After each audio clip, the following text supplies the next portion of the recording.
Welcome to Jayanthi's kitchen. ನಾನಿವತ್ತು ಮೊಟ್ಟೆ ಕೋಳಿಯಲ್ಲಿ ಮೊಟ್ಟೆ ಸರ ಬರುತ್ತೆ, ಅದನ್ನು ಫ್ರೈ ಮಾಡ್ತಾಯಿದ್ದೀನಿ. ಹೇಗೆ ಮಾಡೋದು ಅಂತ ನೋಡೋಣ. ಅದಕ್ಕೆ ಒಂದು ಪ್ಯಾನ್ ಇಟ್ಕೊಂಡು ನಾನೊಂದು 8 ಟೇಬಲ್ ಸ್ಪೂನ್ ಎಣ್ಣೆ ಸೇರಿಸ್ಕೊಂಡು ಅದಕ್ಕೆ 2 ಈರುಳ್ಳಿ, 1 ಟೊಮೊಟೊ, ಒಂದು 8 ಹಸಿಮೆಣಸಿನ್ಕಾಯಿ ಸೇರಿಸ್ಕೊಂಡು ಒಂದು ಚಿಟಿಕೆ ಅರಿಶಿನ ಸೇರಿಸ್ಕೊಂಡು ಈ ರೀತಿ ಫ್ರೈ ಮಾಡ್ಕೊತಾ ಇದ್ದೀನಿ. ಈಗ ಇದೊಂದು ಸ್ವಲ್ಪ ಫ್ರೈ ಆಗ್ತಿದ್ದ ಹಾಗೆ ಇದಕ್ಕೆ ಶುಂಠಿ ಬೆಳ್ಳುಳ್ಳಿ ಪೇಸ್ಟ್ ಸೇರಿಸ್ಕೊತಾ ಇದ್ದೀನಿ, 1 ಟೇಬಲ್ ಸ್ಪೂನಷ್ಟು. ಇದನ್ನು ಚೆನ್ನಾಗಿ ಫ್ರೈ ಮಾಡ್ಕೊಳ್ಳೋಣ. ಇದು ಹಸಿ ವಾಸನೆ ಹೋಗೋವರೆಗೂ ಚೆನ್ನಾಗಿ ಫ್ರೈ ಮಾಡ್ಕೊಳ್ಳೋಣ.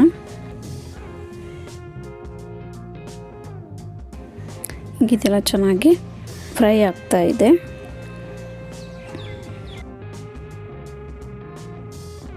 ಈಗ ಇದಕ್ಕೆ ನಾನು ಮೊಟ್ಟೆ ಸರ ಈ ರೀತಿ ನೀಟಾಗಿ ತೊಳೆದು ಇಟ್ಕೊಂಡಿದ್ದೀನಿ. ಈಗ ಇದನ್ನು ಇದಕ್ಕೆ ಒಗ್ಗರಣೆಗೆ ಸೇರಿಸ್ಕೊಳ್ಳೋಣ. ಈ ರೀತಿ ನೀರೆಲ್ಲ ಹಿಂಡಿ ಇದಕ್ಕೆ ಸೇರಿಸ್ಕೊಳ್ಳೋಣ. ಇದು ತುಂಬ ಟೇಸ್ಟಿಯಾಗಿರುತ್ತೆ ತಿನ್ನೋದಕ್ಕೆ, ಡಿಫ್ರೆಂಟು ಟೇಸ್ಟು.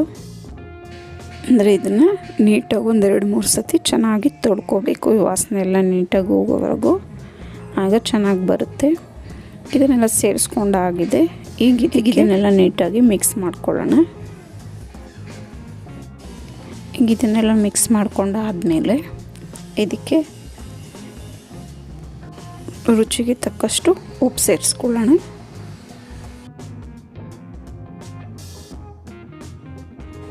ಉಪ್ಪು ಸೇರಿಸ್ಕೊಂಡಾದ್ಮೇಲೂ ಇನ್ನೂ ಒಂದು ಸತಿ ನೀಟಾಗಿ ಮಿಕ್ಸ್ ಮಾಡ್ಕೊಬೇಕು, ಉಪ್ಪು ಎಲ್ಲ ಕಡೆನೂ ಇಟ್ಕೊಳ್ಳೋ ರೀತಿ.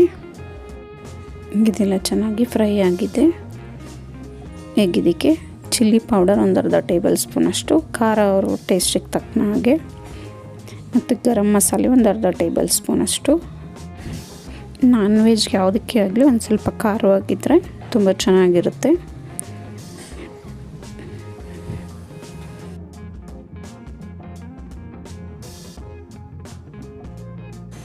ಮತ್ತು ಧನಿಯಾ ಪುಡಿ 1/2 ಟೇಬಲ್ ಸ್ಪೂನಷ್ಟು. ಇದನ್ನೆಲ್ಲ ಸೇರಿಸ್ಕೊಳ್ಳೋಣ. ಪೆಪ್ಪರ್ ಪುಡಿನೂ 1/2 ಟೇಬಲ್ ಸ್ಪೂನ್ ಸೇರಿಸ್ಕೊಳ್ಳೋಣ. ಇದೆಲ್ಲ ಸೇರಿಸ್ಕೊಂಡಾದಮೇಲೆ ನೀಟಾಗಿ ಮಿಕ್ಸ್ ಮಾಡ್ಕೊಳ್ಳೋಣ. ಇದೆಲ್ಲ ಮಿಕ್ಸ್ ಮಾಡ್ಕೊಂಡಾದಮೇಲೆ ಮೊಟ್ಟೆ ಸರ ಬೇಯೋವರೆಗೂ ಚೆನ್ನಾಗಿ ಫ್ರೈ ಮಾಡ್ಕೊಬೇಕು, ಆಗ ಮಸಾಲೆನೂ ನೀಟಾಗಿ ಇಟ್ಕೊಳ್ಳುತ್ತೆ. ಕೊನೆಯದಾಗಿ ಕೊತ್ತಂಬರಿ ಸೊಪ್ಪು ಸೇರಿಸ್ಕೊಳ್ಳೋಣ. ಇದು ರುಚಿಕರವಾದ ಮೊಟ್ಟೆ ಸರದ ಫ್ರೈ ಸವಿಯಲು ಸಿದ್ಧವಾಗಿದೆ. ನಿಮಗೆ ವಿಡಿಯೋ ಇಷ್ಟ ಆದರೆ ಲೈಕ್, ಶೇರ್ ಆ್ಯಂಡ್ ಸಬ್ಸ್ಕ್ರೈಬ್ ಮಾಡಿ. ನಿಮ್ಮ ಅನಿಸಿಕೆ ಅಭಿಪ್ರಾಯವನ್ನು ಕಮೆಂಟ್ಸ್ ಮೂಲಕ ತಿಳಿಸಿ. Thank you for watching.